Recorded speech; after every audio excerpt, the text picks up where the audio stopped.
just mention two features of what you just said.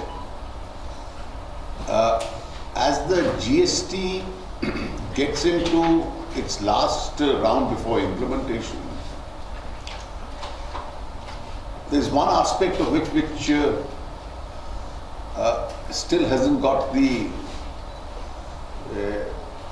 public eye in that sense on the issues involved.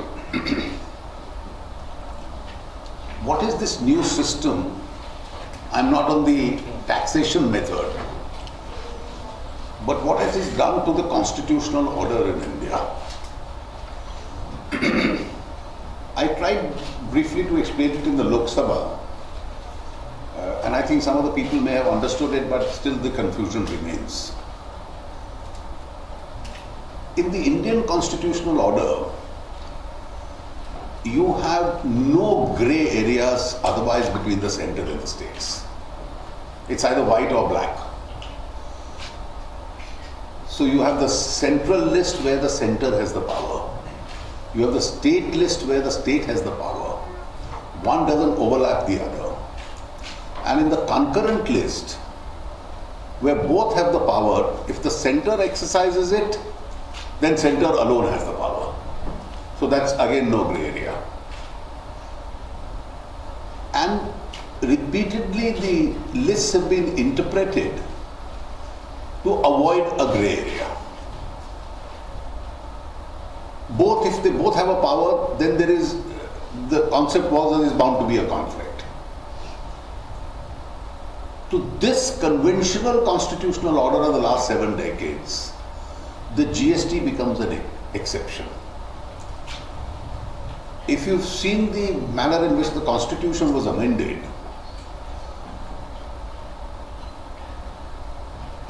concurrent power was given for imposing GST under Article 246A to both the centre and the states.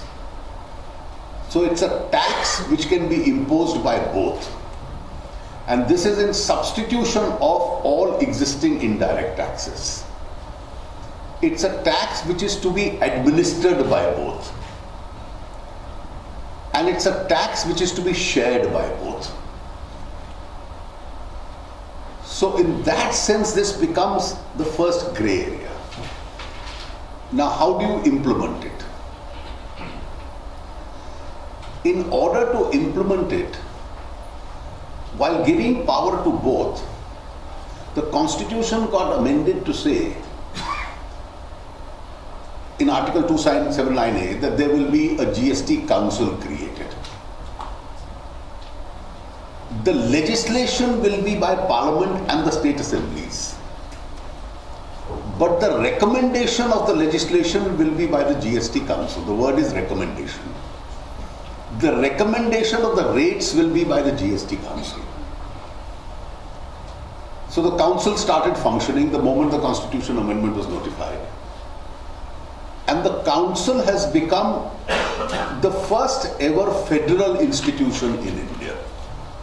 There is no other federal institution in India where the centre and the states jointly sit and take a decision. There is a voting power between the two which is defined. Decision-making process, how it is to take place, is constitutionally defined. Now, when the council decides a particular matter and makes a recommendation either of law or of recommendation, the plenary power remains in Parliament and the legislatures. Now there are 29 state assemblies, 2 union territories with a legislation and 1 centre. So 32 legislative bodies. What if any of all start taking separate decisions? Then obviously you will have 32 sets of rates and 32 sets of laws. It can't function.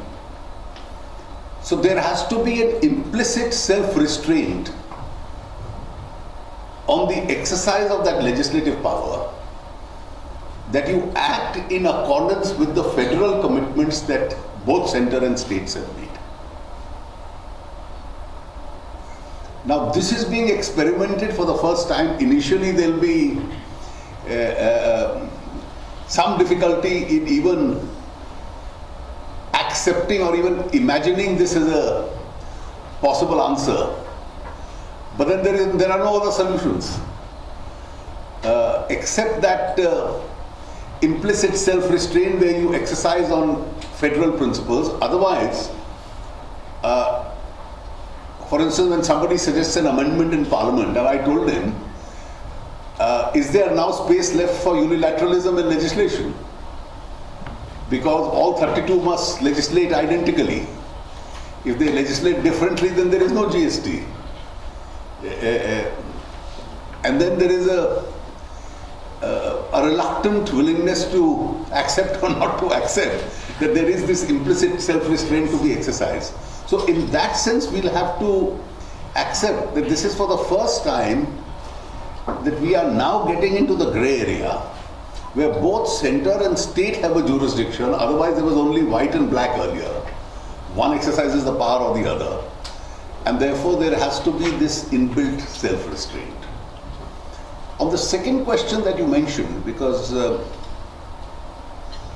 lot of discussion does take place on political funding.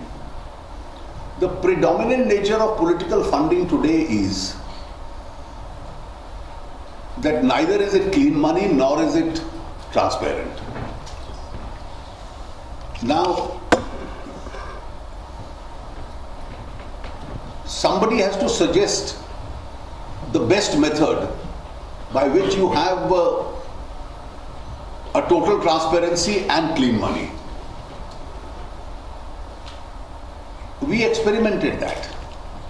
We said give by check, you will get a tax rebate. The parties will get a tax rebate. And for want of disclosure of their identity, not too many donors, few came forward, not too many came forward. And therefore these four options which I gave in the budget, because the sense in continuing the political discussion was, I don't wish to use that in a derogatory sense, but if you just have an abstract discussion, it editorializes the discussion in the sense, well, please devise a system which is transparent and clean. How do you put that into action? To put that into action, then people must give money from declared sources and then disclose their identities. We've tried that. For 70 years you've failed. In the last 16 years you've tried that. People don't disclose their identities for want of several reasons. They don't do that. And therefore you've given those options also. Give by check, disclose your identity, give online, there'll be a disclosure of identity. Or buy these electoral bonds. At least you'll have clean money and a part transparency. So these are the various options which I have given in the process. I just wanted to make these comments to just kickstart the discussion. Yeah.